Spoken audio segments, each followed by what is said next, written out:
I'd like to call the meeting to order. Agenda for Craven County Board of Commissioners regular session, Tuesday, September the 5th at 7 p.m. Will we please stand for the pledge? I pledge allegiance to the flag of the United States of America and to the republic for which it stands, one nation, under God, indivisible, with liberty and justice for all. Lord, I pray tonight to be willing to see the big picture in all things, act in accordance with my best and most ethical self, and grant the benefits of doubt to those I serve. Thank you, Lord. Amen. Amen.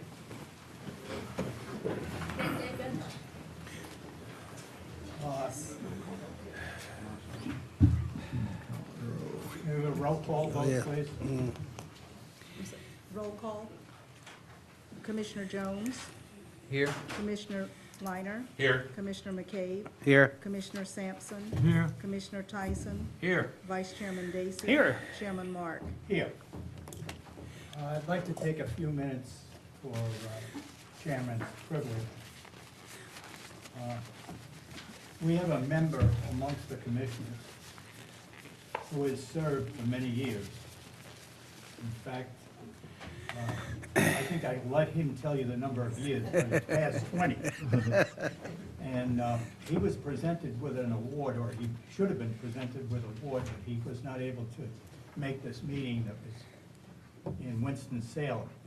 So, Commissioner Sampson, I'd like you to stand up and accept this long-time county service award as to a commissioner, as county commissioner for the past 20 years, awarded the Johnny Sampson Board of Commissioners, Craven County, 2017. Congratulations.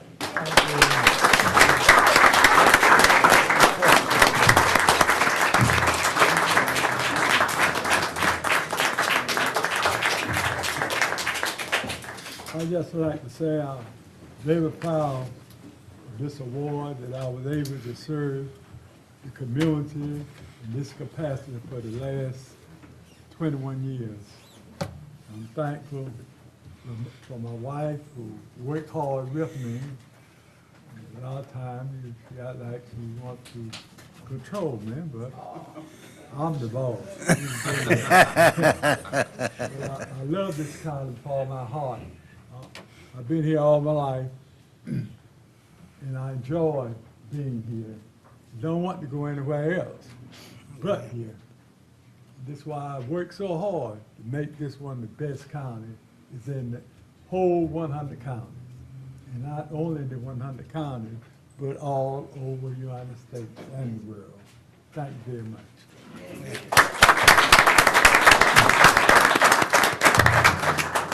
If you would please put all your phones on silent ring, or any other apparatus you might have with you.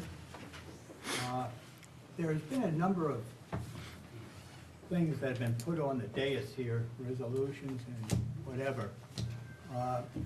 It is not allowable to give these to the commissioner. They're supposed to go to the county clerk whenever you get up to speak, as she makes a recording of these memos or resolutions that you have given. So anybody that's put it up here, you can take them later on or give them to the county clerk. Thank you.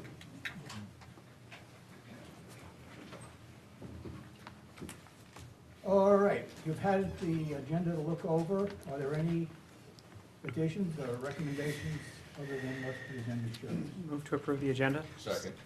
All in favor, say aye. Aye. Like to have a motion to go into public hearing for So moved. permission to close Second. Boyd Street. So move. Second. Everybody in favor, say aye. Aye. Opposed? The ayes have it. Mr. Bungard. Yes, sir.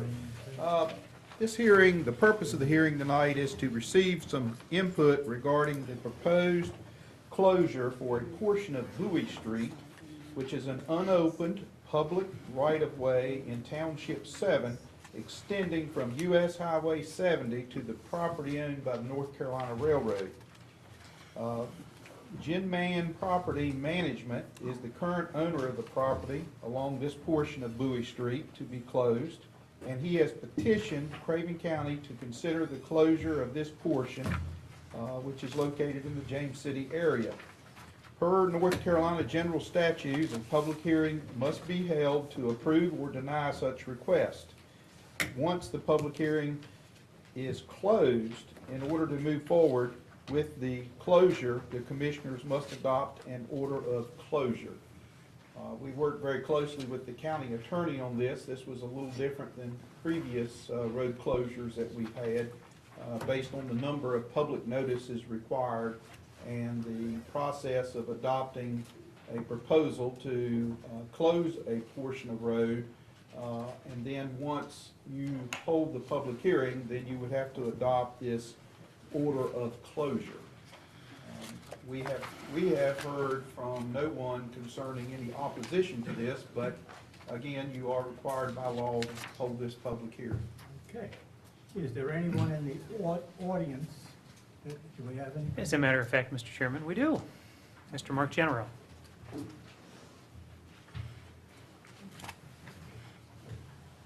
I want to thank the commissioners for taking their time tonight to hear this. So I represent Genman Property and the closure for that street. So if there are any questions, we plan on developing our Kia dealership there. Is our purpose to close the street. So that property that we obtained on the other side of Bowie Street will help us mitigate some wetland issues as well as a retention pond in order to incorporate it in this piece of property. So any questions you might have, I'd be happy to answer. No questions? Thank you. Thanks again, gentlemen. Move to close the public hearing. So move second. All in favor, say aye. Aye. Opposed? Ayes have it. So, Go on to public hearing. Don, we got Yeah, you would need to, if you were going to move forward to allow this closure, you would need to adopt the order of closure. Good idea. Move to adopt the order of closure. a second. All in favor, say aye. Aye. Opposed? The ayes have it. Thank you. Thank you. Okay, we have the Craven Area Rural Transit System, public hearing.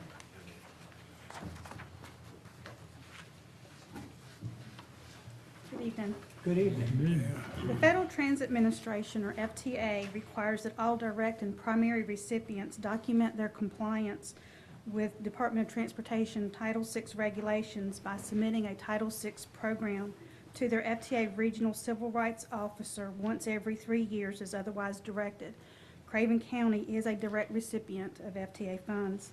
The Title VI program concurrence letter from the FTA, which was dated December 19, 2014, requires that CART submit an updated plan by October 1st of 2017.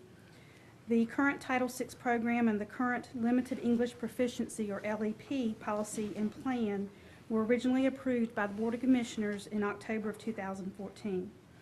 There are no fundamental changes to the Title VI program or the LEP policy and plan. Information reflecting tonight's public hearing and updating and some wording is being requested, but no changes to the policy or plans themselves are being asked.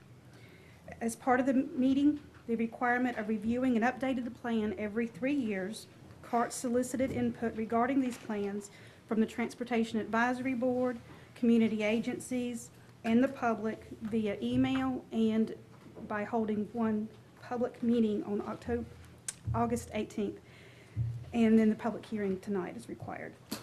The proposed program have been available to be reviewed by the public since August 25th of 2017 on the Craven County website and at the CART's office.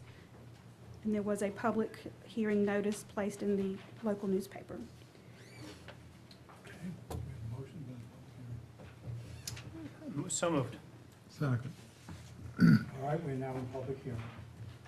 Mr. Chairman, nobody has signed up to participate in the public hearing segment of today's. Is there anybody that wishes to speak on it in the audience?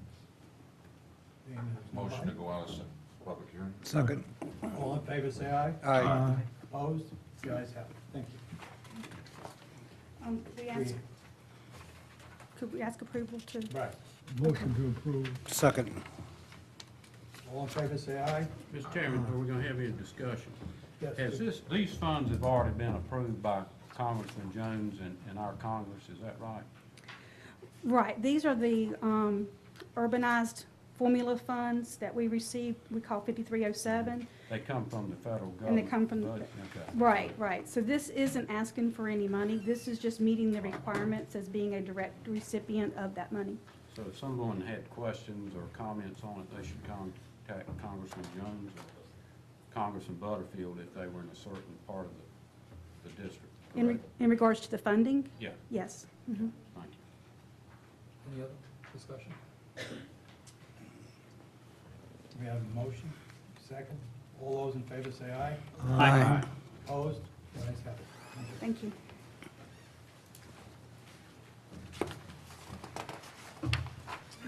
Next is petition of citizens.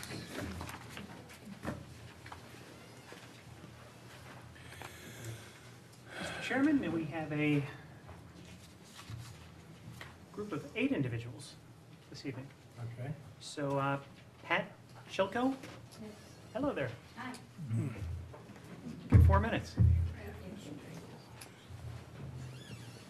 Good evening. Good evening. I'm happy to be here tonight to advocate for the Equal Rights Amendment again and to celebrate that the Equal Rights Amendment is still alive and kicking. The Equal Rights Amendment states, "Equality of rights under the law shall not be denied or abridged by the United States or by any state on account of sex." And sex discrimination continues to limit equal opportunity and justice for women. And the U.S. Constitution does not protect women from sex discrimination except for the right to vote. Women and their children are the vast majority of persons in poverty in the U.S. And despite laws guaranteeing equal pay for equal work, women on average are paid only 78 cents on the dollar that men are paid. The job categories and contributions of women are undervalued compared with those of men. Without a foundation of economic equality, women will never be equal. Lawmakers and judges must be encouraged to include equitable consideration of female experiences as they deal with the issues of Social Security, taxes, wages, pensions, domestic relations, insurance, violence, and more. Without an Equal Rights Amendment providing motivation, the status quo will change much more slowly. The ERA was approved by the House of Representatives in 1971 and the Senate in 1972.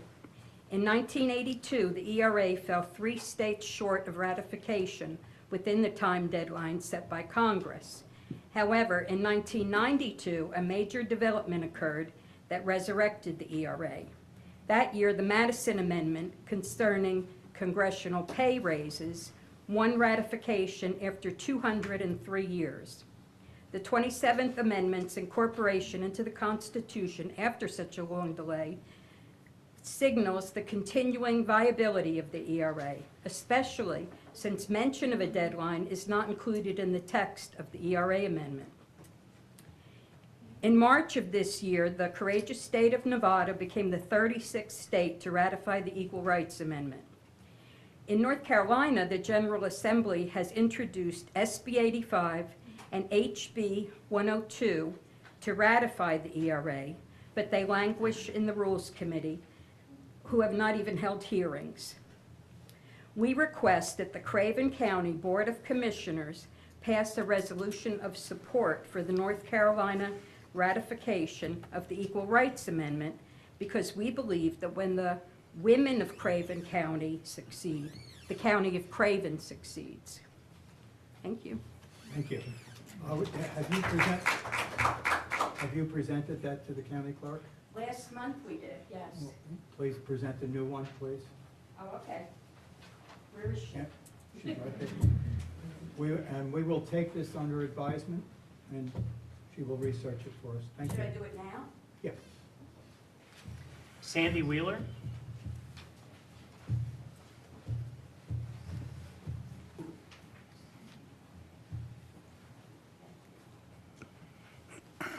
Good evening, Commissioners. Thank you for the opportunity to speak. I, too, am here concerning the Equal Rights Amendment. We have come a long way, but there's still much work left to do. Even at the time of its passage, the 19th Amendment left out many women of color, and today there are still many areas in which women are not truly treated equal. On average, full-time working women are still earning less than their male counterparts, and that gap is even wider when race and ethnicity is taken into account. Too many women face barriers while trying to access reproductive rights and health care. Just last month, congressional leaders pushed for an Obamacare repeal. That bill would have slashed Medicaid and defunded Planned Parenthood, making it significantly more difficult and more costly for millions of women to access critically needed health care services. I trust that this body will act in a responsible manner and vote to codify its intent to support equality for women. Thank you. Thank you. Brenda McGee. Brenda McGee. There you are. My name is Brenda McGee, and I live at 28 Castle Ridge Road. And thank you all for letting us come and speak tonight. The first thing I want to speak to about the Equal Rights Amendment is the popularity of the amendment. It really seems that at this point, most people do support it. I have here petitions with the names and addresses of 148 women from Craven County, which is really a small representation of the women that support it, but they're the ones that we had that. We'll give that to the county. Okay, so we'll do that, so that it's very popular. And a recent survey that was taken shows both the popularity of the amendment and the fact that most people think it already passed, which I find really interesting. When asked if they think the Constitution should guarantee equal rights for men and women, 91% of people nationally say yes. In your opinion, should male and female citizens in another poll have equal rights? They said 96% said yes. Should the Constitution make it clear that male and female citizens should have equal rights? 88% said yes. And do you think that the Constitution already says that? 72% said yes. So most people, I think, believe this passed, many years ago and don't realize that it's still an issue. So there is wide support in North Carolina for it, and we would really like for North Carolina to be one of the final 2 states that's needed for ratification. I think it would be a great thing for our state to do that. And I wanted to address briefly 2 groups that are affected by the lack of equality under the law that we don't often think about. So we talk a lot about money and things like that. But women in the military, approximately 20% of their folks in the military now are women. And they have fought really hard for equal benefits in the military, for equal opportunities. And without a law like this, it could be taken away from them. And so that's, for the women in the military, it's an important law. Also for incarcerated women, I did some research on incarcerated women, and the number of women in our prisons has gone up dramatically since 1980. We now have, in the United States, 35% of the incarcerated women in the entire world are in our country. Most women are incarcerated for crimes of property, and I think that ties in a lot with the poverty and the lack of economic opportunities for some of our women.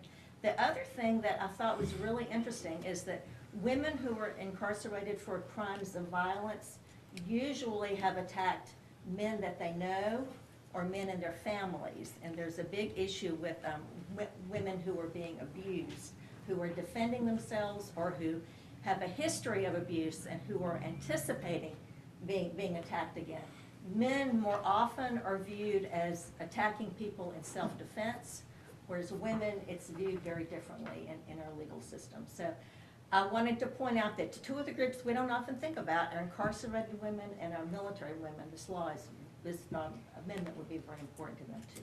Thank you. Thank you. So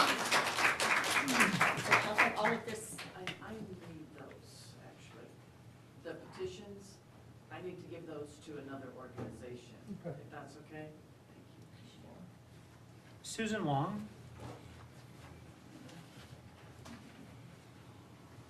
Yes, Susan Long, 1998 Corn Drive. Thank you, fellas.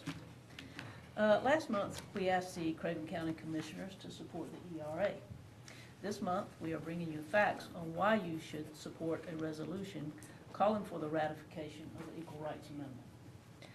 These facts were taken from the IWP, which stands for the Institute of Women's Policy Research. Women are almost half of the workforce.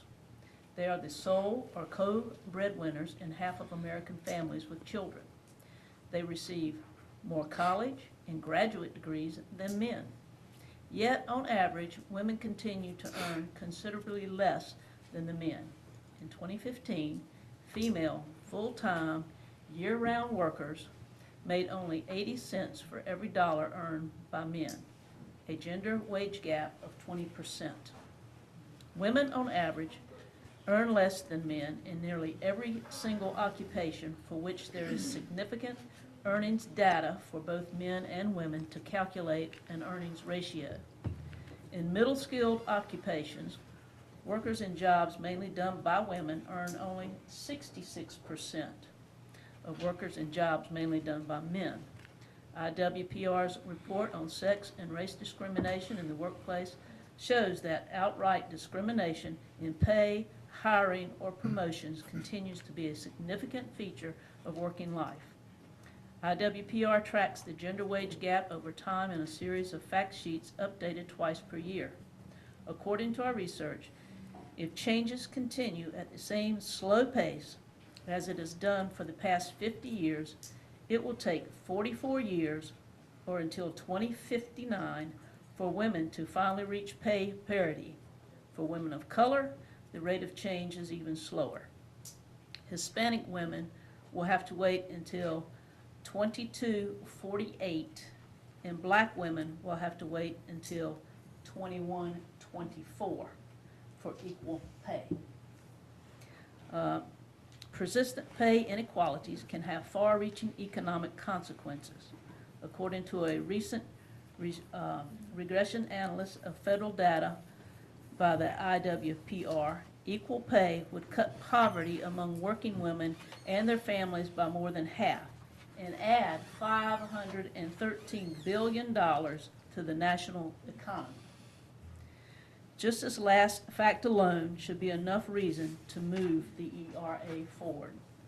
How many times have you heard complaints about the number of people on welfare? Tonight, when you go home, you have the opportunity to tell your wife, your daughter, your granddaughters that you are standing up for them. You have the power as a commissioner to make a difference in their lives. I hope this is as important to you as it is for them. Will your name be on the right side of history for the Equal Rights Amendment? Thank you, gentlemen. Thank you.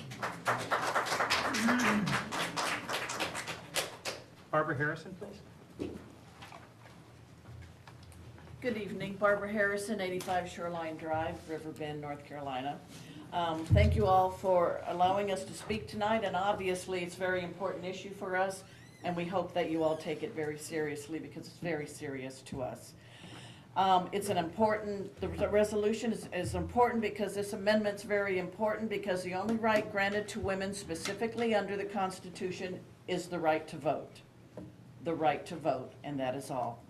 It was introduced almost 100 years ago, and it has taken a long, long time for it for people to recognize how important it is. Every constitution written since the end of World War II includes a provision that men and women are citizens of equal stature. Ours does not. Every other constitution that's been added. It's about time. The amendment is very simply 3 sentences long. It's not pages and pages of words that are meaningless. It simply says, Section 1, equality of rights under the law shall not be denied or abridged by the United States or by any state on account of sex. Section 2, the Congress shall have the power to enforce by appropriate legislation the provisions of this article. Section 3, this amendment shall take effect 2 years after the date of ratification. Very simple. I am a member of the Democratic Women of North Carolina Executive Board, and on behalf of all women across the state, regardless of party affiliation, we humbly request that you vote for its passage, we would hope this evening. We would like to include among the many other county boards in North Carolina who have already approved this resolution so that we may present it to the North Carolina General Assembly in favor of ratification. Nevada recently ratified the ERA, becoming the 36th out of the 38 states needed to ratify this amendment. We would like to see a progressive North Carolina become the 37th. Thank you very much for your attention. Thank you. Helen Robinson?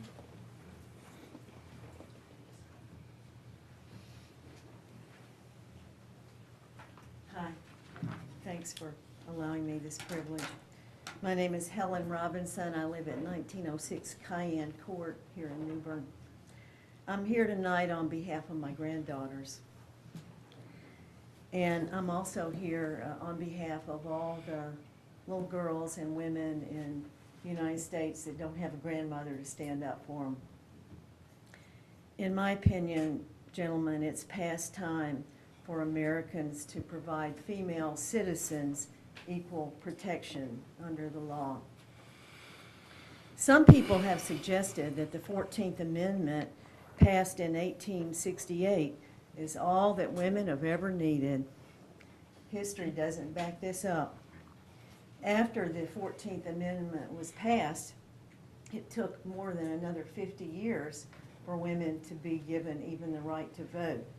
And as you know, that took another constitutional amendment. So the 14th Amendment didn't work so well there at the beginning.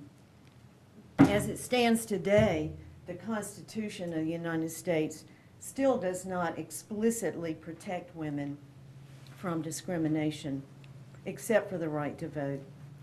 Other protections currently available through congressional actions could be rescinded in a heartbeat by a simple majority vote. And for me, that's a scary thing. Some people assume that the battle for equal treatment for women under the law has long been settled in the U.S. Not so much. Though the U.S. has been key in providing, in encouraging Japan and even Afghanistan to provide for equal treatment of women under the law, we still don't have that same level of provision in our own federal law.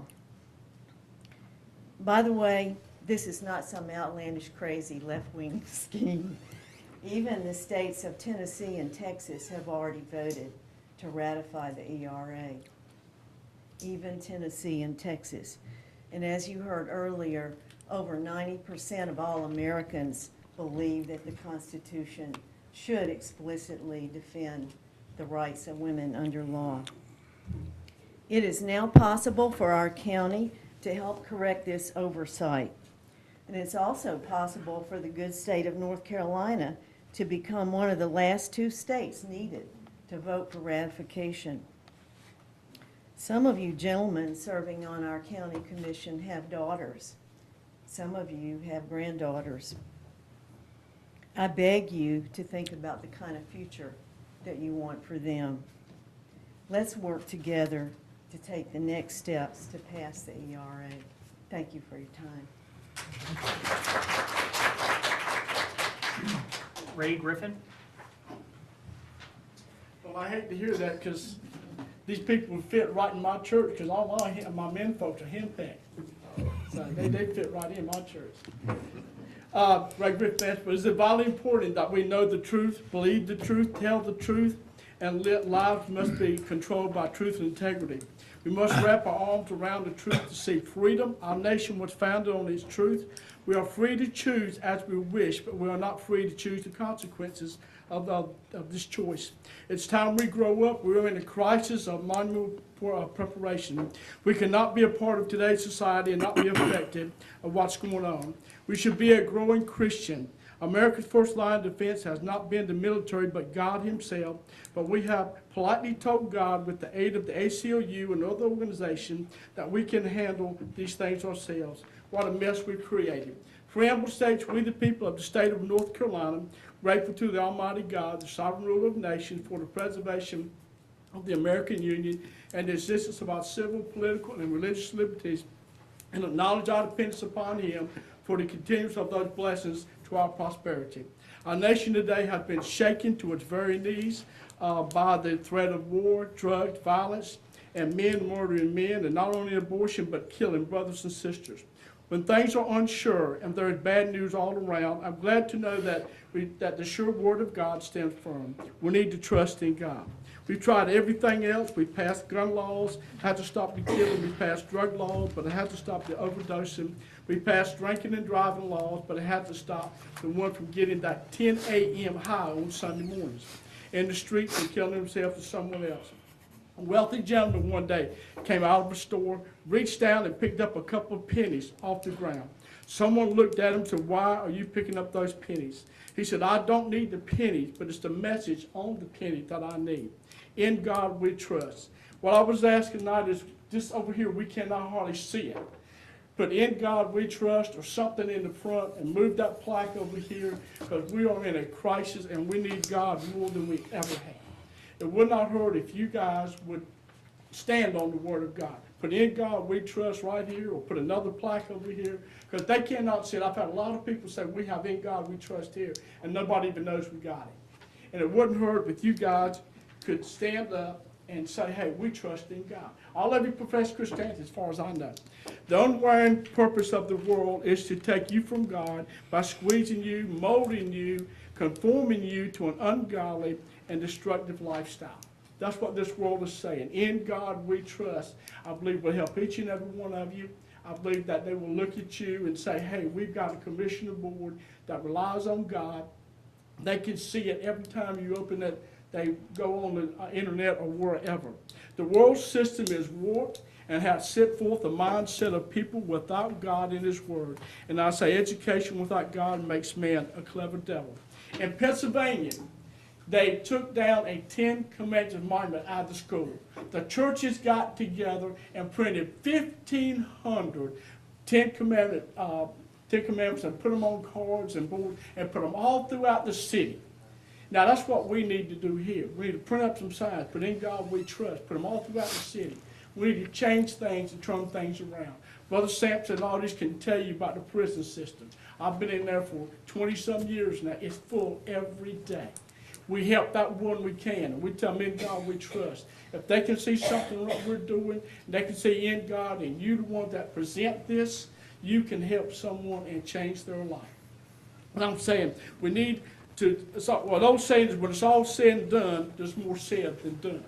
We need to get up and do something as churches, as Board of Commissioners. We need to stand up, get prayed up, get fired up, and get ready to go up, and don't let up until God comes back. Amen? Thank you. Hal James?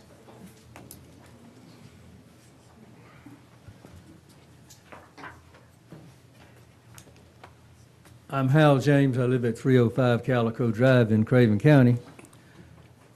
Some citizens of Beaufort County invited Rayner and me to attend a meeting that they've arranged with the staff at the North Carolina Department of the State Treasurer. The purpose of the meeting is to discuss local debt and how it's handled.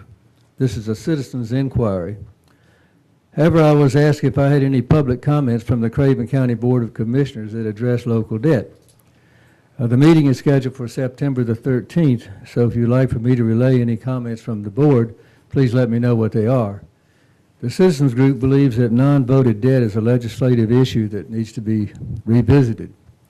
I printed the analysis of debt for Craven County that's on the state treasurer's website, showing total general obligation bonded debt is, and notes at $15,939,000.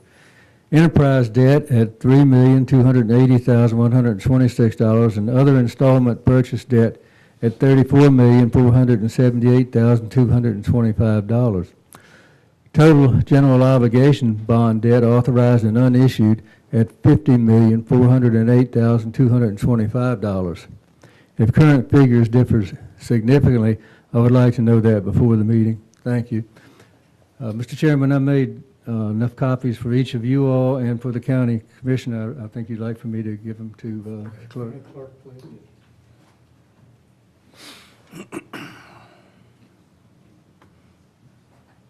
Mr. Chairman, there are no additional individuals who have asked to speak this evening. We have a motion to go out of public hearing. So moved. Second. All in favor, say aye. Aye. Opposed? Ayes have it. We're out of public hearing.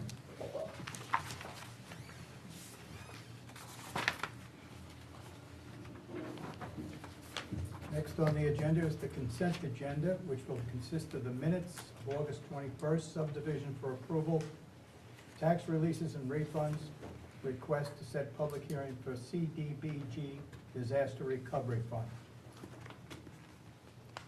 I have a motion to approve. So moved. Second. Second.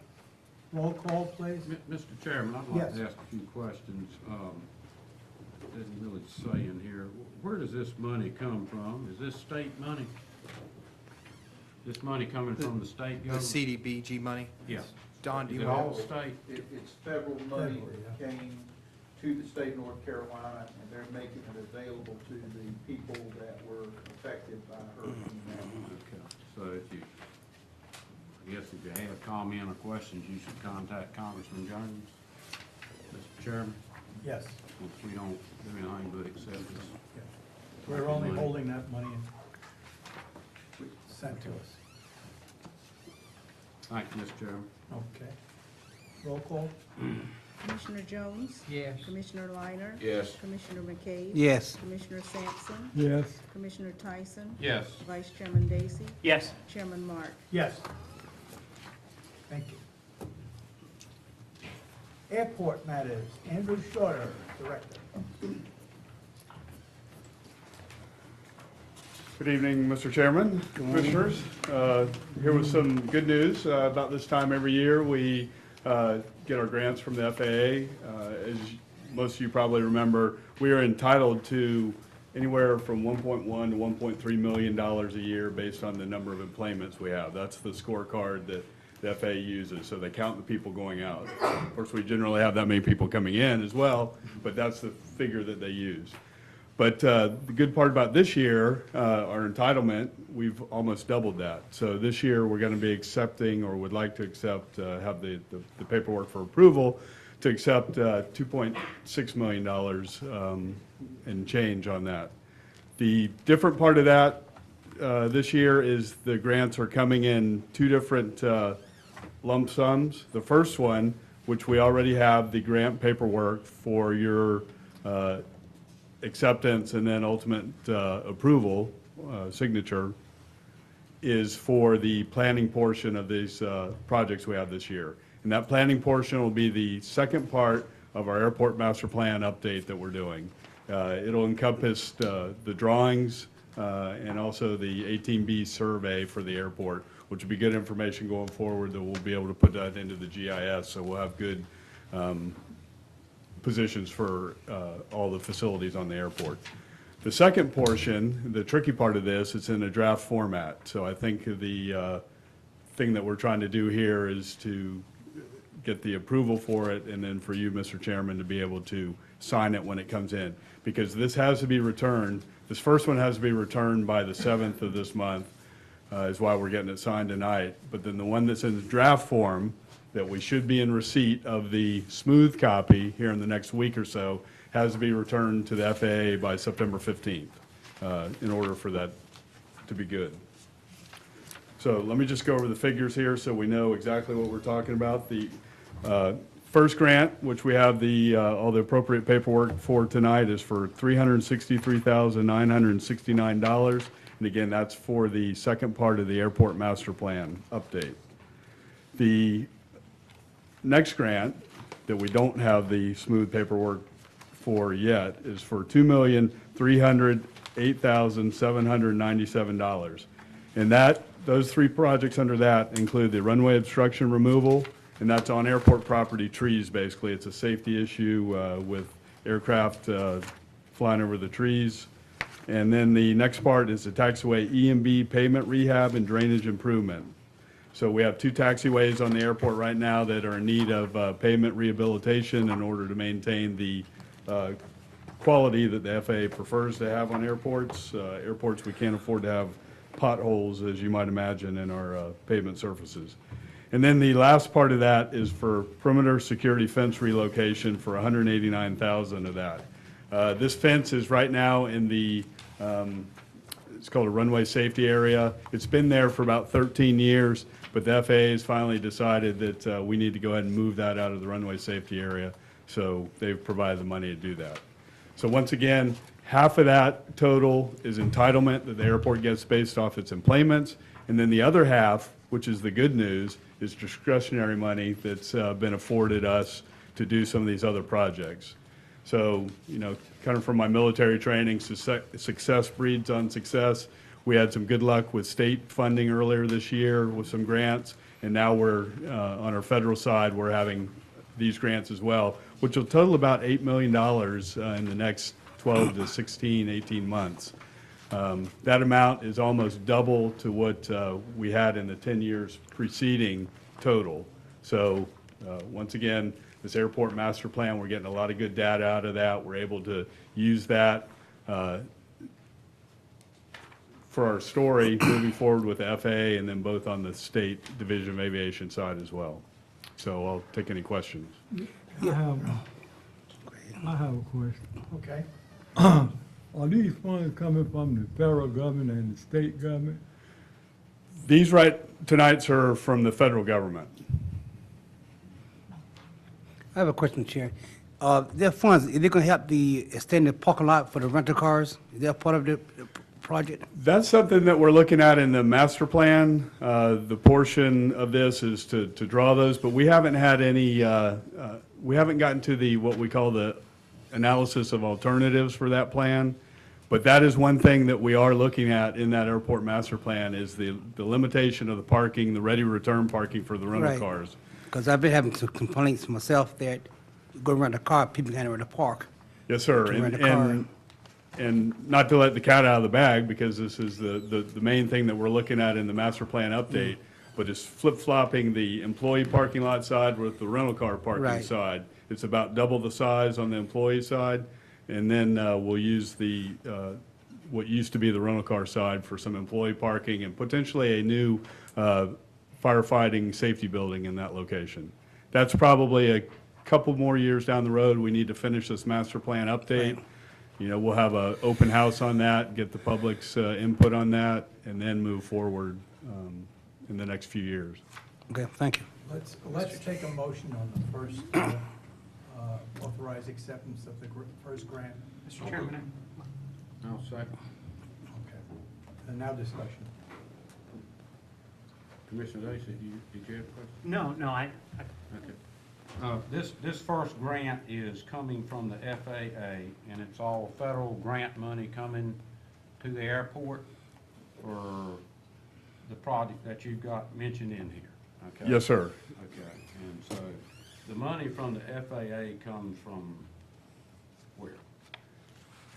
For this grant, does it come? The Airport and Airways Yeah, Trust is it- Fund. Okay, does that, and most of the funds in there come from actually ticket sales, or would it be from? It's a combination of those fuel taxes and some of those taxes that you do get from tickets.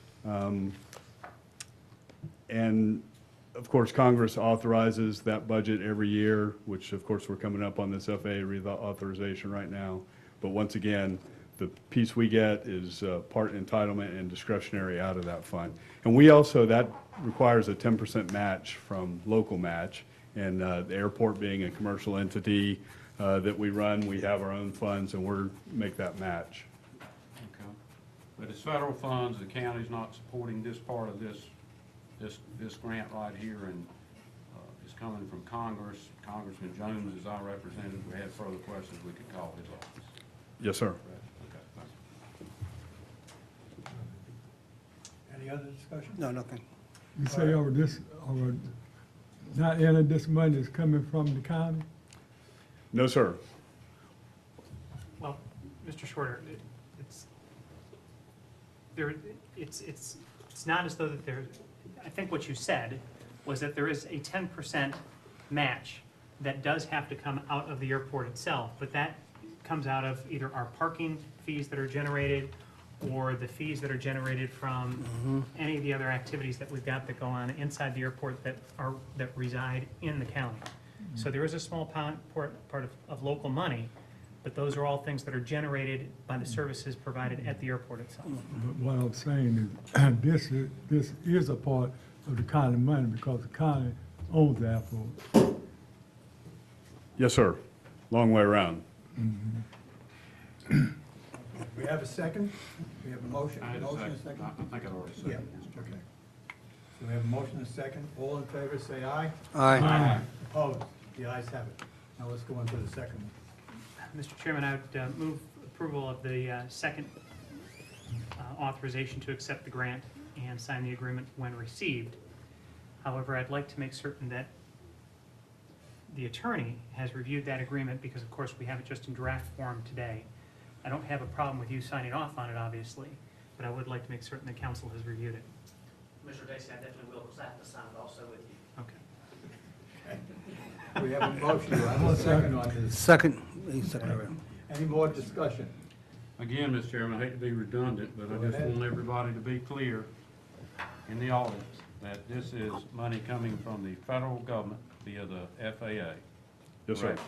Okay, that this county does not fund any of that grant. This part is not a matching grant either, correct? Yes, sir, it is. It is a matching. Yes, sir. But that fund comes out of your ticket sales or your other money generated at the airport. The Airport and Airway Trust Fund funds the part of the federal 90% of it. Right. The 10% that we have comes out of the airport annual revenue stream that we have at the airport, like Commissioner Dacey said, the parking lot, the landing fees, and those kinds of things. The airport is self-sufficient and runs based on its own budget. We get great support from the county with IT and then HR help and some other administrative items, but we earn every dollar that we spend on the airport. I'm sure of that, but I also say that part of that money is coming from the county. Mr. Chairman, if I can follow up with that, Andy doing a great job at the airport. In my business, it's important, or in everybody's business, it's very important that we have a strong and viable airport. We're fortunate to be a small community, and yet we have a big league airport. And I appreciate everybody's hard work to keep it that way. Thank you, sir. If I could just remind the audience and the commissioners, in 2016, the airport had a $179 million economic impact to the area. That's direct, indirect, and induced. 3.3 million of that was directly back to local and state tax receipts. So it certainly pays to have an airport. There's only 10 commercial service airports in the state. As we heard earlier, there's 100 counties.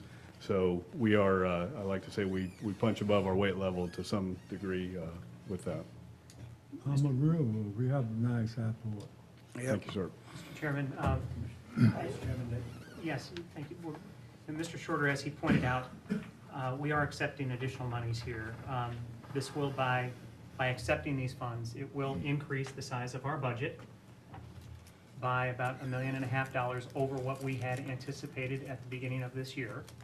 So there will be an adjustment. It will certainly suggest that the size of government has grown. But in fact, what is happening here is that Mr. Shorter and his team and I have to admit that we've made some changes on the consultancy side over the last couple of years, and I think that that's had a dramatic change in the way in which this airport has been able to situate itself on these grant requests, and your addition to the overall program has been a tremendous help as well. So, you know, when people see that the size of our government is growing, it is often because of these successful measures in place as the reason for that. It's not as though that we're adding lots and lots of new people, but what we're doing is perfecting those assets that we have here in Craven County to the degree that we can. We've hired professionals to do exactly what they're doing in this instance. And so, yes, you will see an increase in the size of government by virtue of the budget expanding, but it is not without having substantial benefit to our community overall. So I want to thank Mr. Shorter for his leadership in this, and I'm just proud to be able to serve on that board. And I'd like to thank Mr. Shorter for the work he's done at the airport also. We have a motion, a second. All those in favor say aye. Aye. Opposed? The ayes have it. Thank you, sir. Thank you, gentlemen.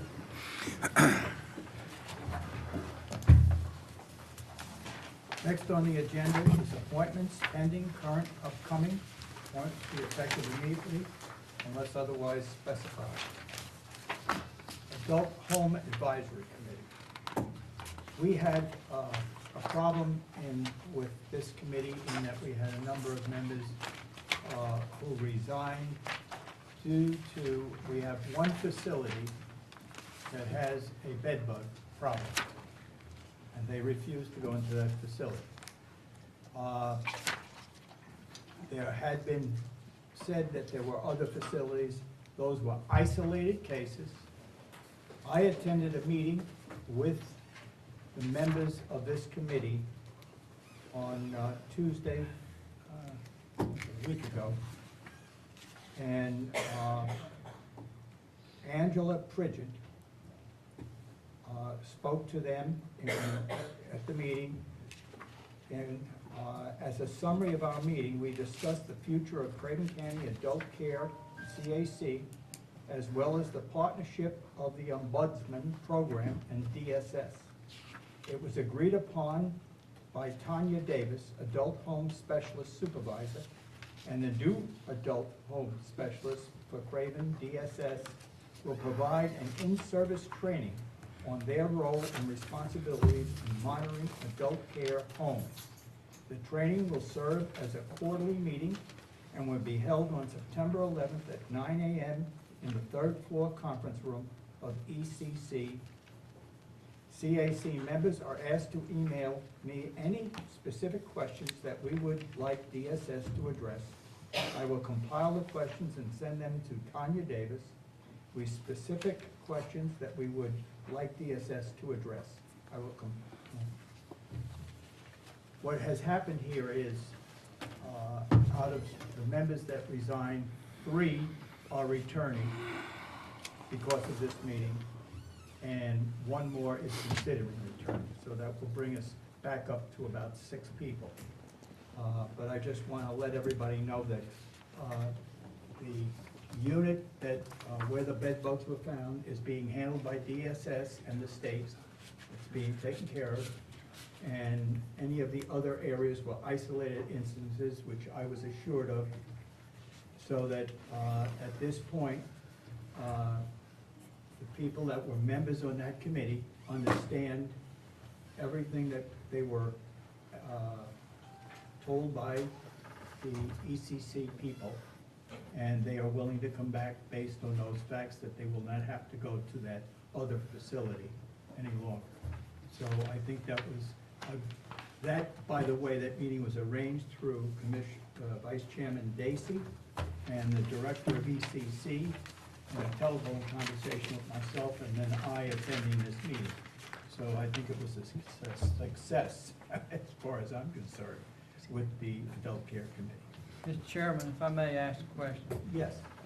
If they officially resigned, it would be of my opinion, and I'm not an attorney, but that they would need to resubmit a Yes. application and come back before the board. Yeah, they understand that. Mr. Chairman, I would like to commend you and Commissioner Dacey on taking the lead on this very important board that was falling apart. I mean, everybody on the board, I believe, had resigned. Just And about, I appreciate you going above and beyond and putting the necessary experts together to pull that back together, because that's a very critical role that board plays in this county for the senior citizens. It sure is. Most vulnerable people in the county. Thank you very much. Thank you. And I'm sure Vice Chairman Dacey would. I really didn't do that much. He did. He helped me. But Mr. I Chairman. think that it's important that we recruit people to this committee.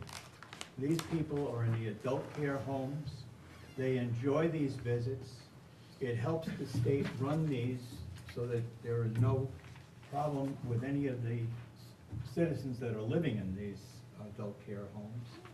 And I think that it's an opportunity for anybody to get a certain amount of self-satisfaction of helping somebody else out. Mr. Chairman, Yes.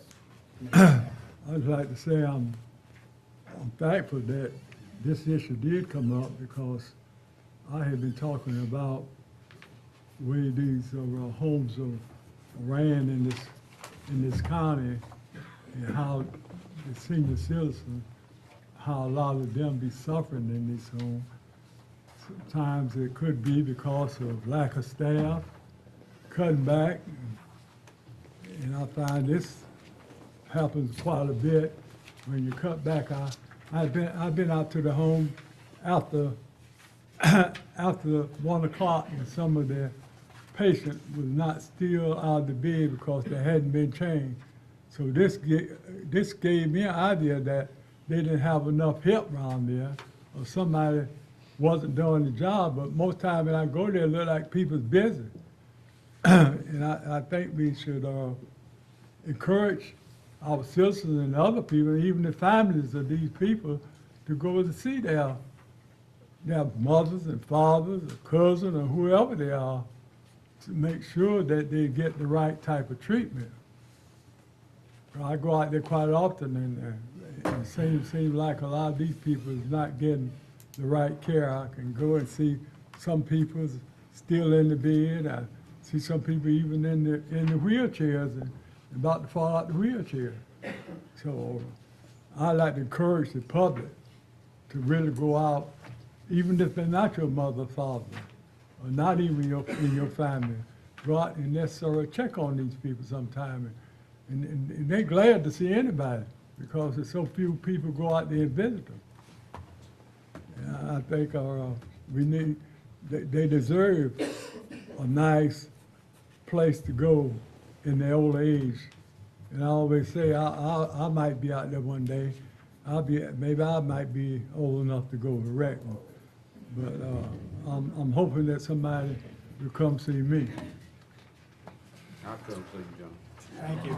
You might be written. That's right. That is so true. That is so true. Thank you, Commissioner. Right now.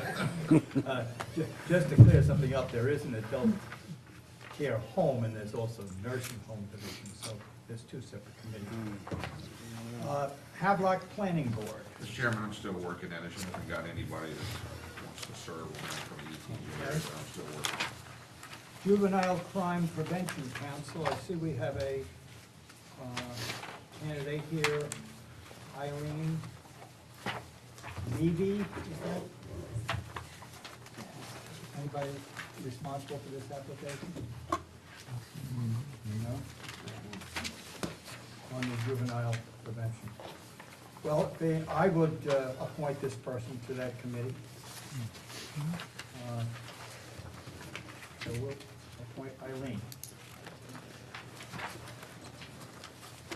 Craven County Alliance Board of Directors. Oh, wait, before we got that, I got one more. New Bern Planning and Zoning Board. I have called a number of people on this. In fact, I've called about 16 people. I thought I had somebody, but it turned out they weren't living in that area. Do you think I can get away with another 2 weeks to work on this? You could try. Oh, I'm sorry. Were you guys? You could try. I can try, okay. Your 90 days is tonight. I'll try then, thank you. Craven County 100 Alliance Board of Directors. We have an application on file. He retired, he resigned. We Trying to don't, find it. Mr. Chairman, but I've been informed that there is one that they're working on to present to you as a recommendation, but I have not received it. Okay, so as soon as we receive it, you'll let us know. Okay, thank you. would be the Craven County Community Child Protective Team. Mr. Chairman, I'd like to move the nomination of Missy Blackerby. Mr. Chairman, if I may, is there 2 seats here or is there just one? I think it's just one. Just one, I believe. Mr. Chairman, I nominate Susan Houston. Okay. All right, I think we have to take a vote on this. Mr. Chairman, I'd like the members to recognize that Missy Blackerby has had a substantial career in working in this area of the law. She has been a guardian ad litem for many years, has dedicated her life to making certain that the needs of children and their welfare are being well taken care of, and I think this would be a perfect fit for her and her background. Okay.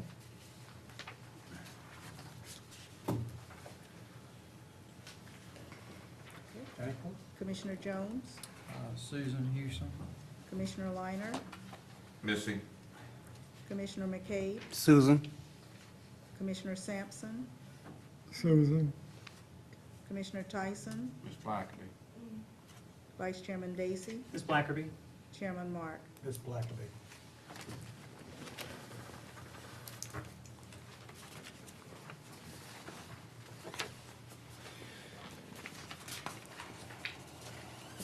Yes, I've got 4 for Ms. Blackerby.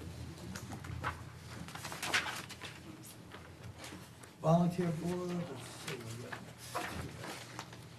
Juries Commission.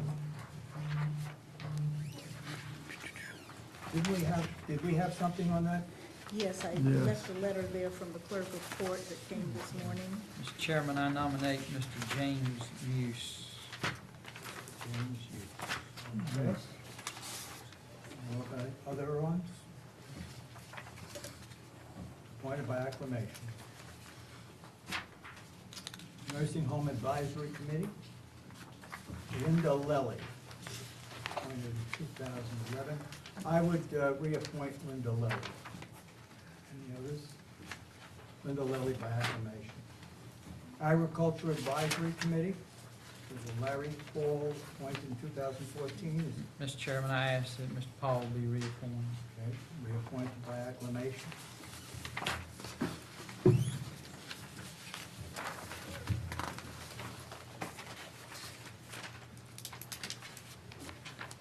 Upcoming appointments for October are the Clean Sweep Committee, John Campbell, Pat Sager, and Lynn Ossini. Resigning. We have a request. Okay. County Attorney's Report.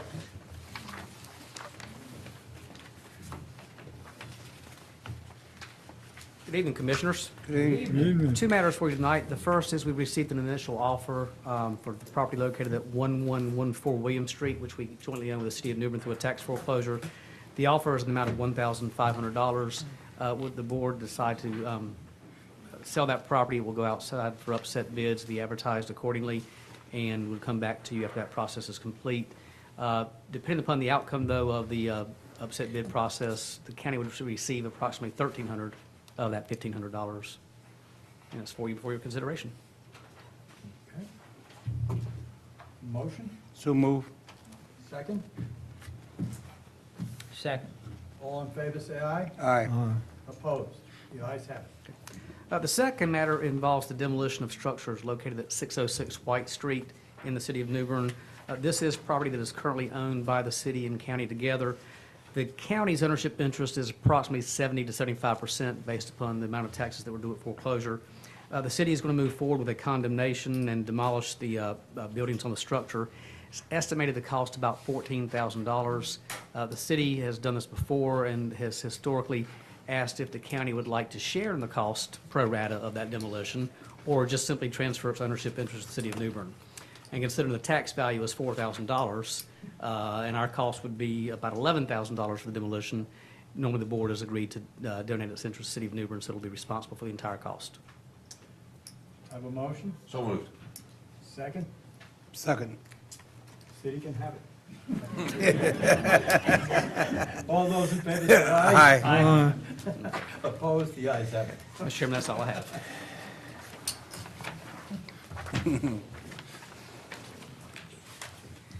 County Manager's Report.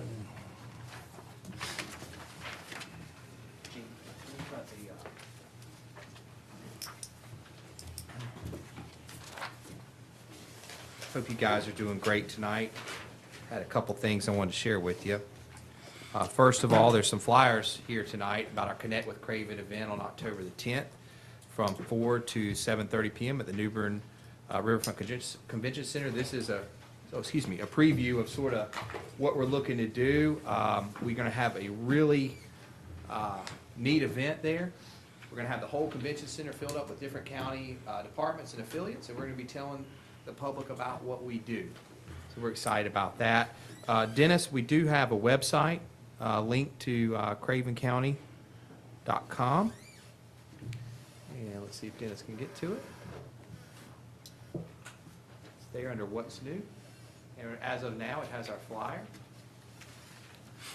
And some additional information will be coming. So it's about different informational sessions. We're going to have different topics that will be there. The clerk of court's going to do a section on what that office does, register of deeds, and then we're going to do our Craven County 101 class that we like to talk about. So just want to make you aware of that. Check back to that website periodically, and there'll be new updates. All right, more importantly here, Dennis, if we can get to this. I woke up this morning and immediately got about 3 more gray hairs talking about hurricanes. You know, it's hard to predict these things so far out. We certainly are mindful that we have to be prepared now as a county. We encourage the public to do that. I wanted to, just for the folks that are here and the people that may watch on TV, to point out a couple of websites that I personally use and I think are great. One is ready.gov. This is the FEMA website. This has a lot of information, Dennis, if you can scroll down a little bit, about planning ahead for disasters, how you talk about it, what things you need to do with your family. Dennis, if you'll click on hurricanes, please. And there's all types of different, scroll on down. If you'll go to, keep going. Basic preparedness tips. This is the most important part. When you're talking with your family, know about where you need to go. Most people in Craven County, because this isn't our first rodeo, as we like to say, know about what their property looks like in different types of tropical weather type events. We've had everything in my tenure here from Hurricane Irene to Hurricane Matthew and various other tropical storms. If you're in one of those areas where your property may flood, you may be in an uncomfortable situation with the, from the river surge, you need to have plans in place for somewhere to go. Certainly that's something you can do now. Second, we really encourage a go bag. This is a disaster supply kit. Very important things in there are flashlights, batteries, cash, first aid supplies, any medications that you might need that aren't readily available, and critical information that you may not be able to replicate. Those are things that are important there. And we want to, Dennis, if you can go to the code red, because I'm going to just skip something here. This is on the county's website. This is the way that we can mass communicate with the public about things that we're seeing here in Craven County and very vital messages that we pass out during events. And if you look down there, there's a little link. It says click here to sign up for Code Red. Dennis, if you'll click on that, it's there. Oh, wow, you're way ahead of me. And it's some basic information. You create an account, and then you put in your phone number and your address and your name. And I'll give you a real-life experience with this. During Hurricane Matthew, we can take a computer screen that has a aerial photograph of areas of Craven County. And we can highlight an area and put a message, record a message on the phone, and it will automatically call every number on that list. So during Hurricane Matthew, as we saw the conditions changing due to the amount of rain that happened west of here, we were able to identify those folks and go ahead and pass that message out instantaneously. Because we do have folks who didn't have access to phones at that time, we did go door to door, and that's something we won't have to do here. If you can go back to the ready.gov site, Dennis. And certainly the most important thing, make a family emergency communication plan. Have a way to get in touch with your loved ones if something should happen. And certainly folks may not live here, maybe folks who live in other parts of the state and be worried about you. That's a very important thing. All right, Dennis, if you'll go to readync.org. That's the FEMA website. ReadyNC.org is the state emergency management website. There's a lot of good information here. I'll put a plug in for them. They have created an app, and it's right there. Get the app, NC. It has some really up-to-date information as they're posting things from their emergency operations center in Raleigh, road closures, dam statuses, flooding issues. There's all kinds of great information there. I have it on my phone. It can even send you alerts if you plug the county in where you live. It'll send you specific messages of that or regionally for more. And then finally, Dennis, if you go back to the county website.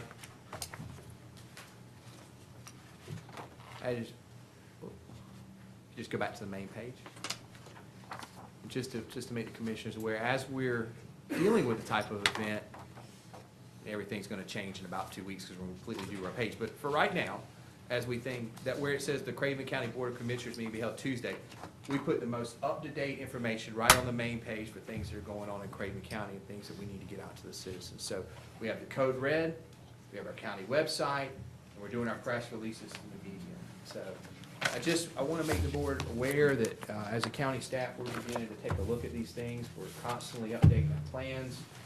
A couple weeks ago, Commissioner Jones and Commissioner Mark and some of the staff went up to Kinston and talked about some long-term recovery from Hurricane Matthew, which certainly was promising. I hate to steal anybody's thunder, but I was really pleased that Director Sprayberry from North Carolina Emergency Management indicated to us that we'll be receiving a flood gauge, and that's something that we had advocated very hard for in Craven County, because certainly the flood gauge in Kinston is only good for things in Kinston. And things that happen in Craven County happen in Craven County. So, as Stanley likes to say, the Neuse River doesn't end in Kinston. And we were sort of somewhat blindly going into certain things during Hurricane Matthew that will certainly be helped with that. So we want to thank the state for that. Other than that, we're looking forward to being out September 11th with Commissioner Jones. And on September 22nd, the commissioner dealing with opioid awareness. So if commissioners have any questions about hurricane preparedness or anything, I'd be pleased to answer them. Yes. I'd like to thank you and the staff. That gauge has been asked for years, and it's going to be a critical point. I mean, we could have definitely helped a lot of people understand better what's going on. So I commend you and the chair. Well, you can commend this man because I gave him the lead to go. I just it was a big issue last year with Matthew. We certainly just kind of were the squeaky wheel there about that. So, but it's an important thing. We just got to make sure it's located in a great place so we can get good data from it. So. Well, I think you also should mention that Craven County was recognized for the work that we have done in our creeks, in snagging and helping reduce the amount of flooding that went on in the county during Matthew. I would say, sir, and I want to give the credit to our planning folks, our soil and water conservation folks. They have created a model program for the state of North Carolina. We have had other counties come visit us, call us to learn how we did it. And I think as we go to these meetings, we're starting to see that feedback from elected officials. And, it makes you feel good that we did something right. So. I agree. Any other questions? Get your hurricane kits ready. Thank you. Commissioners' reports. Commissioner Tyson. Yes, sir, Mr. Chairman. I would like to report that despite what some in this county say, the sky's not falling down. Craven County is in great financial shape. It's evidenced by the highest qualified opinion that we get every year since I've been on this board from an auditor. And it's also not just my opinion, it's proved in the tax rate that you pay right here in Craven County. And nobody likes to pay taxes, right? Nobody likes to do that, but you got to do it. If you're gonna have schools, if you're gonna have roads, if you're gonna have airports, somebody's got to fund the taxes. But I am proud of this board for being so fiscally responsible, and it shows up when you get your tax bills, and they're among the lowest in the state. The only ones that are lower in the state of North Carolina are your beach counties, some of your mountain counties that have low population and a lot of property values and a lot of tourism, a lot more than we do. So I appreciate it, board, for being fiscally responsible. And someone mentioned earlier about the debt that the county had. Mentioned 15,000 in enterprise debt. I believe that was 15 million. I'm sorry, 15 million. Thousands, millions, billions, trillions. But if you remember that we had to go into debt to build a new water plant because the state of North Carolina said you had to pull out of the aquifer you were in. And I believe that was a state government decision Our representatives are Mike Spishali, Norm Sanderson, local representatives. If anybody questioned that decision, they should have called them. Otherwise, we just do it because we're told to do it. We're subservient to the state of North Carolina. And as a result, we have to do what they mandate us to do. So we build a new water plant, and guess what? Your water rates in Craven County are among the lowest in the state. If you don't have many children in the house, your water bill is probably $15 to $20 a month. People in Raleigh and other areas would die for that. And we're doing that despite having to spending $35 million on a new water plant, just because this county is fiscally responsible. And it shows up in your tax rate and your water rates and other things that you pay locally, sales tax or anything else. So, Mr. Chairman, I just want the record to be clear that the sky is not falling, and that's my commissioner's report. Thank you. They're happy they don't have New Bern water rates. Or Havelock. Yeah, I'll pay, I'll pay this rate. Commissioner Jones. Thank you, Mr. Chairman. County manager mentioned it, but this coming Monday, September the 11th at 6:30 at the Coast City Fire Department, we will be having one of our district meetings. I've joined with the town of Coast City to host this. Sheriff Manette will be there, District Attorney Scott Thomas, Scott Harrelson from the Craven County Health Department will also be there, and Dr. Megan Doe, along with our county staff who will come and discuss as time allows. On our minds, and we have conversation a lot around this county and across this nation about the epidemic that we have with heroin and opioids, and so it will be a discussion that will be discussed that night. We will allow the citizens to interact some, and so we're going to try, Commissioner McCabe, to have some hot dogs like y'all had down in Harlow, I think, so we can feed our folks too on our end of the county. That's good. So hopefully we'll have won't have any trouble with the hurricane, and we'll have a good response from that. And that's all I have, Mr. Chairman. Thank you. Mr. Lyon. Mr. Chairman, yes, sir. Ladies, I'm gonna probably upset you, but I can't sit here and not say anything. After this meeting, I'd like to talk to the young lady that made a comment on the military. 20% of the women, or 20% of the women in the military fall into this category. The military women are as protected as the men are. They are better protected than anybody on the outside. They receive the same pay, they receive the same promotion, they receive the same health benefits and everything associated that the man does. So, I'm not trying to sound rough, but I spent 30 years in there. When I got in there, we had less than 2.5% women. Now you brought it up there, we're almost, I think, 16, maybe 20% women. The military has been the forefront for protecting the women's rights and moving them forward. Is there a long ways to go on the outside? I'm not arguing that point. But for me to sit here and hear that, like I say, I'm gonna stay after the person can come talk to me to show me those figures, because I've got to defend the military, and if somebody's saying that, then I've got to make sure the word gets out, because that's not right. The women in the military are equal to men. Now, Congress dictates what jobs they got, what fields they're open to. That has nothing to do with the military. That comes from the civilian leadership. But everything else, they're equal. Thank you, Mr. Chairman. Commissioner McKay. Yes, I have a couple of things here. I did have a chance to attend the Cherry Branch Ferry Terminal last Thursday morning. They had a lot of distinguished guests, had a ribbon cutting, food, and it is a very, very nice facility on Ferry Road where I live at. So I encourage anyone that like to go down there and visit the terminal and see what's going on. It's a long ways. It's the end of the day. It's Carter County. But if I can come here, you can go there. Take a chance and just take a ride. A nice sunny day.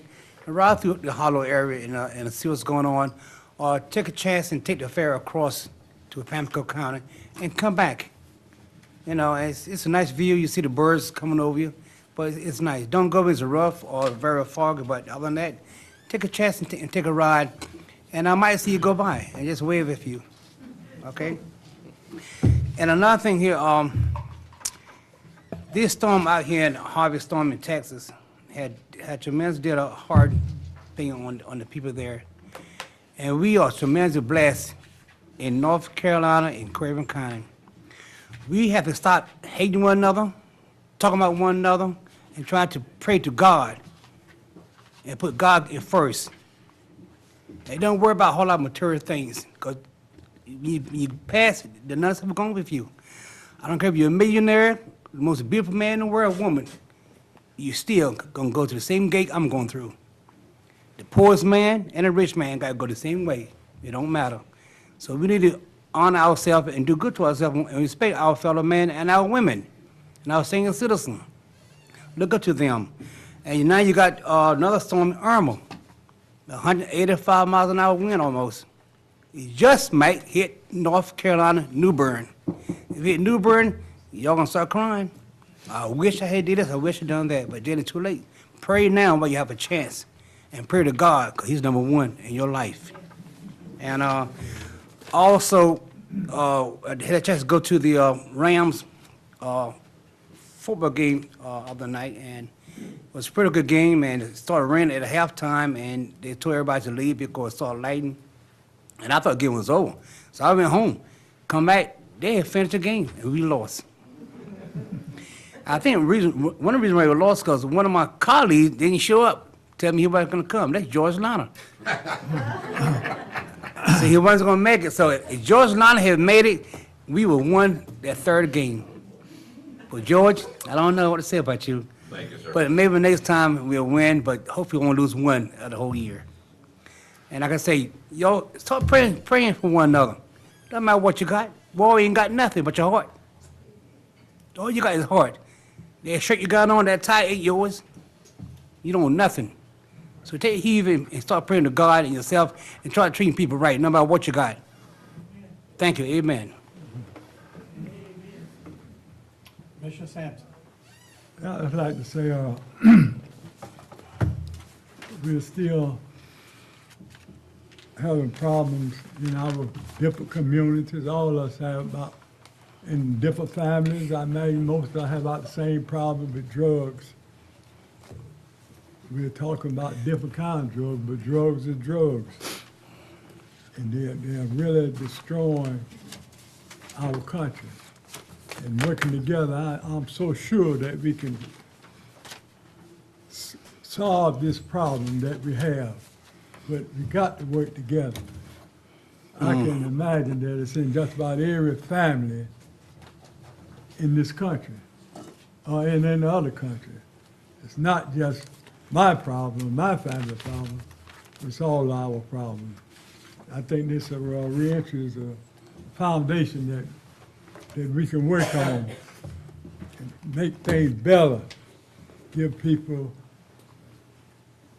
a lot more opportunity to be able to get a decent job and also to take care of their families and be able to get them a good education so they can make good money to have a good living in this society rather than running from place to place selling drugs.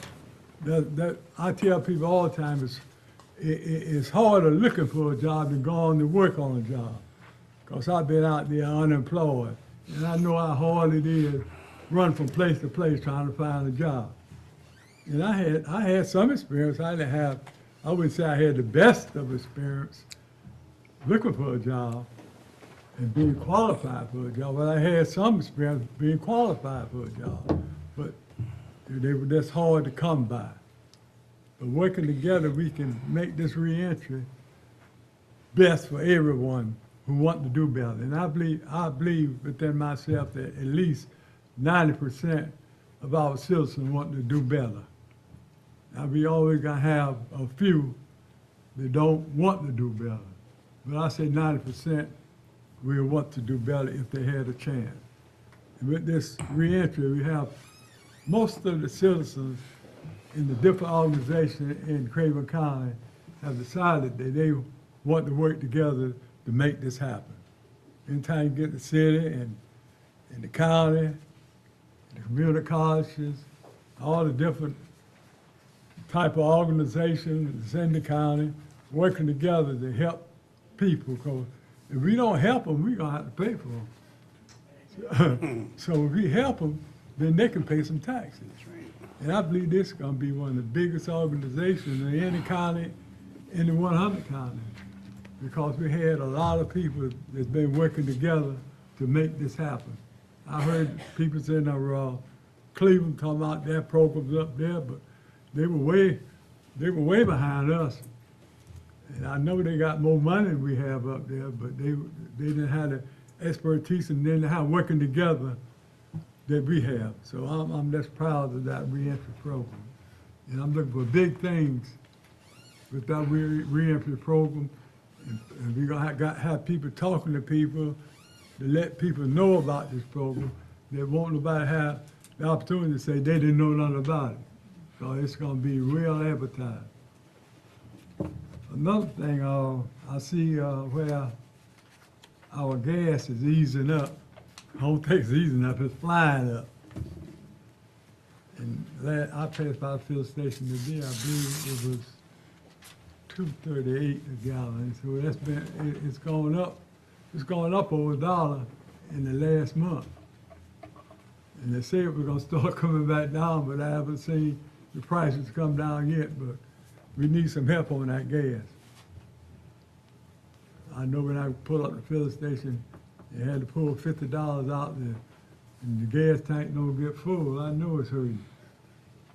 So we're just hoping that we work together like we did before and keep talking about it, that the prices will begin to come down and level off, that everybody be able to go to and from the grocery store or to their jobs without hurting the grocery that's coming in the house for the kids and buying kids clothes. And this summer is over and the kids going back to school, got to buy school clothes. So we are hoping that it does come down and make it better for everyone.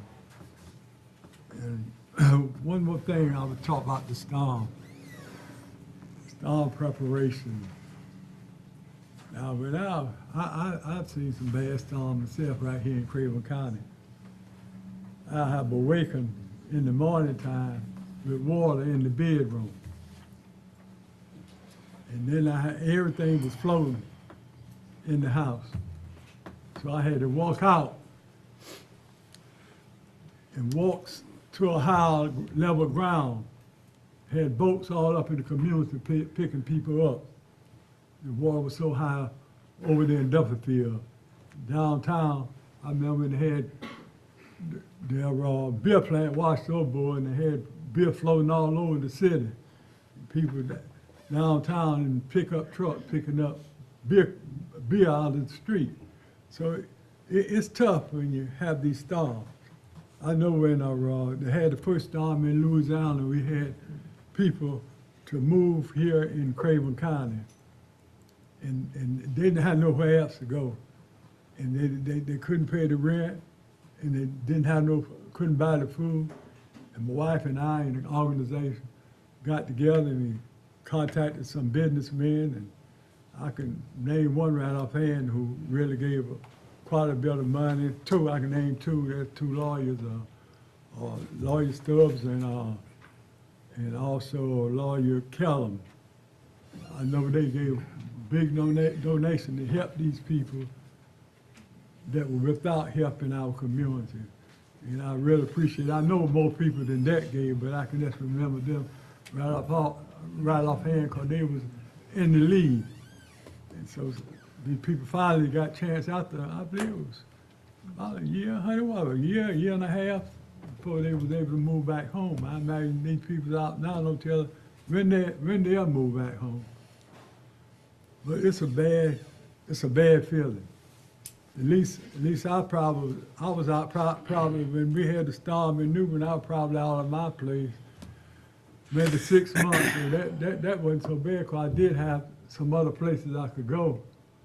But those people don't seem like everybody in the community is in the same fix. Nobody had nowhere to go, got put them up in hotels and motels, wherever they can find one. They have transportation, families get misplaced. And I'm so proud of the people coming together in these places and make this assistance noticeable, that people can realize that it might be you next time.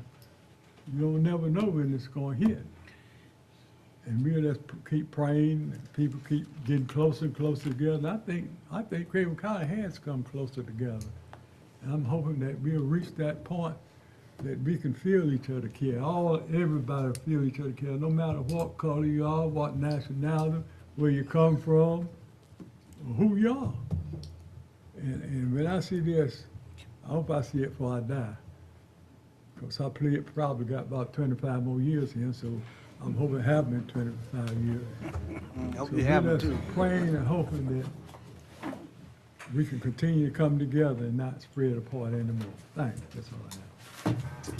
Vice Chairman? Mr. Chairman, thank you very much.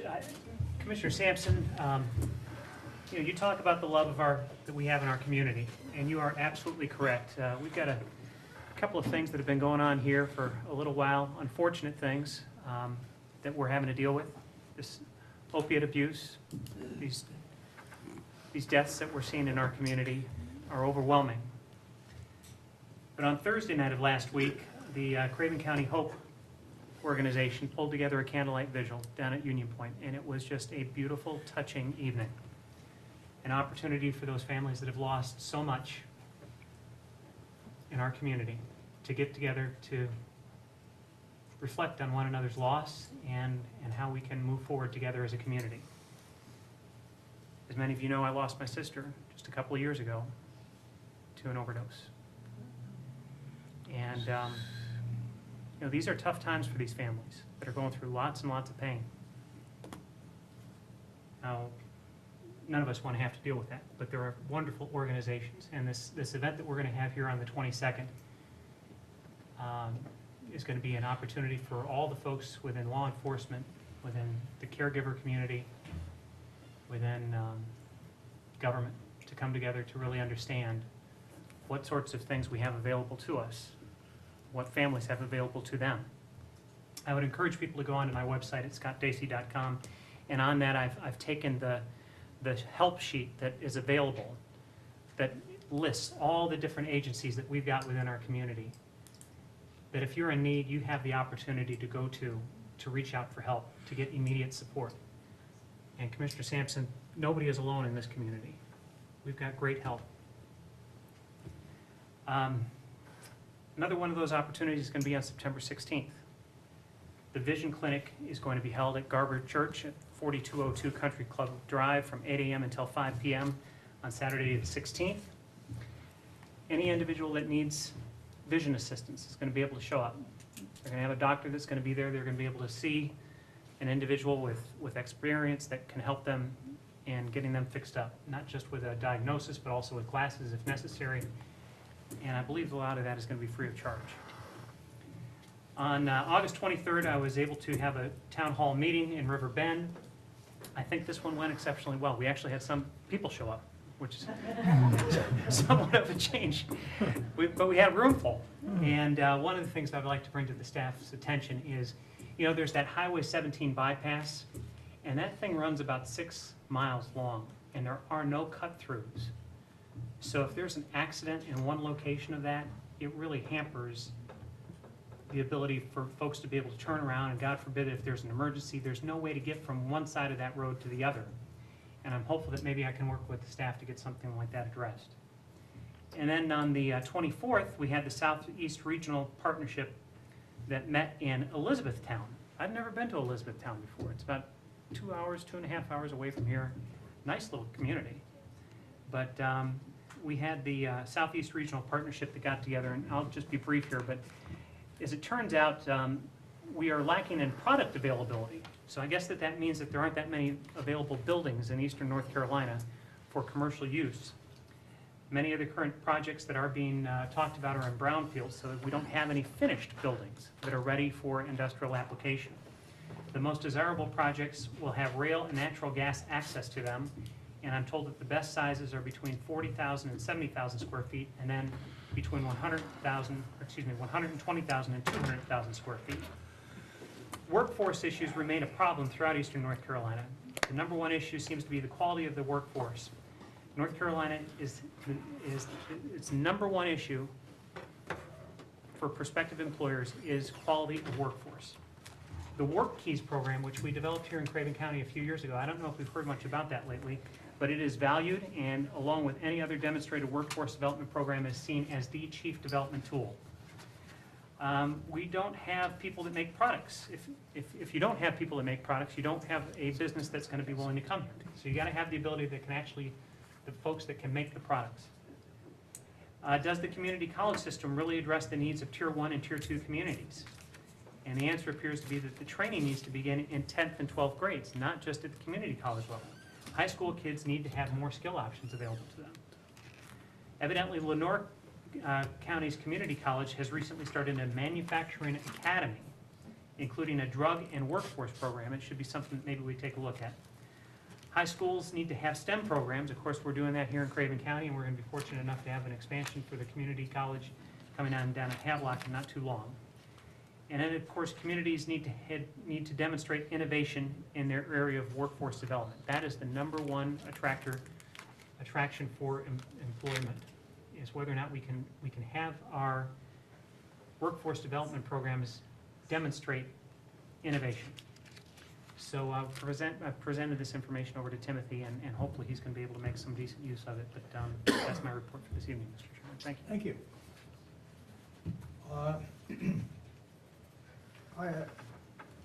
County manager spoke about the Neuse River Basin Roundtable. I thought that was an excellent meeting. It was 4 hours. Commissioner Jones was at it. I think we got a lot of information, but we also got a lot of reward from it. What surprised me was, in order to get on the Army Engineers Corps to come down and do anything, it takes a year recommendation from one of our senators, and then to get the funding for it, it takes another 3.5 years to get the funding at 50%, and then we've got to come up with the balance of that funding, which was a little bit shocking, to say the least. But I thought it was a great meeting, and it informed us a lot of areas. I also will be attending as chairman of the Highway 70 Commission, which is a 5-member county organization. We have a meeting on the 21st of this month, and we'll be discussing the James City area interchanges going down, which is very important to us. So that is on the 21st. In addition to that, I received a note from Timothy Downs, the director, economic director, that I'm invited to a special open house, but I'm sure this was for all commissioners, to celebrate the kickoff of the new Entrepreneur Center of Craven County. The open house will be held September 15th at the beginning at 5 p.m. to 233 Middle Street, 310 O'Marksville. As you know, a team has been working on the Entrepreneur Center of Craven County for a couple of years. The team is dedicated to creating, encouraging, and facilitating an entrepreneurial culture through collaboration with mentoring, education, networking resources. Over the last 2 months, our entrepreneurs and supporters have been together with a renewed focus and have been working diligently to complete the final phase to bring innovative co-working space to Craven County. We're excited about this new space and look forward to sharing it. So if any of the commissioners would like to attend that, that's Friday on the 15th at 5 p.m. The other thing I want to mention is a couple of commissioners talked about the opioid forum that we will be holding.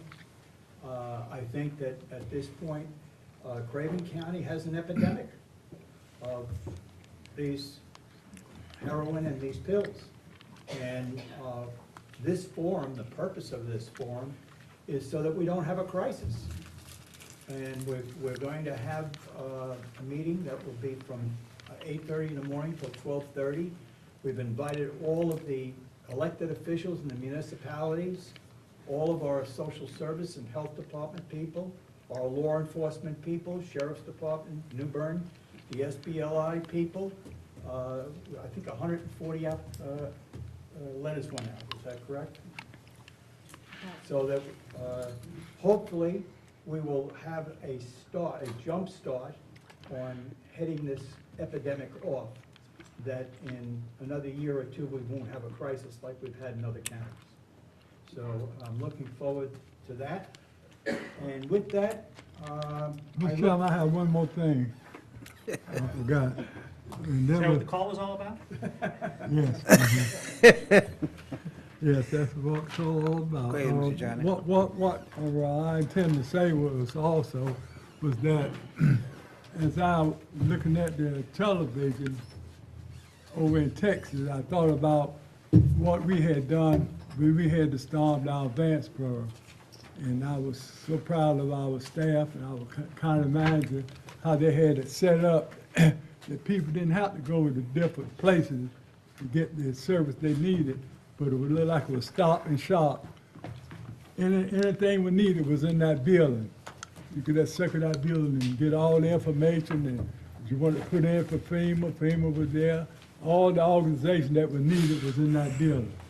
So I was really proud of Craven County, how they had it set up, that people were helping. They had a lot of volunteers down there, and a lot of our staff volunteers, and staff family volunteers. So that's what it's all about, people working together. And if people work together, we can get anything done. Working apart, we can tie everything up. That's all I have. thank you. Do I have a motion to adjourn? So move. Second. All in favor, say aye. Stand up. We're adjourned.